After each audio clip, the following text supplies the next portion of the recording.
કહેવાનું કે સાતલપુર અને રાધનપુર ખાલી પેનની લીટી જેટલો જ આડો છે અમારો. લીટીથી હમણાં સાતલપુર અને રાધનપુર આવ્યો અને લીટીથી આ બાજુ સમી આવ્યો.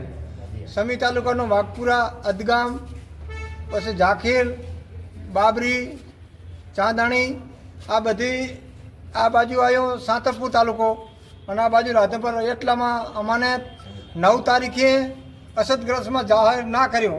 સમી બાકી રાખો, રાધનપુર ને સાતલપુર અસરગ્રસ્તમાં જાહેર કર્યો. અમે આજ આયોજન પત્ર દેવા કલેક્ટરને અને મામલતદારમાં આવ્યા છીએ. સમી તાલુકાના દરેક ગામના સરપંચોને વડીલો બધા ભેગા જ છીએ. આ બધા મળીને અમને તાત્કાલિક ખેડૂતને વળતર મળવી પડે. આનો અમને તાત્કાલિક 5 દાડાની અંદર અમને વળતરનો સર્વેનું મળે તો અમે ગાંધી આયોજન નહીં કરીને અમે બધું કરશા. શું નામ છે આપનું? શોભાભાઈ સુખપુરા.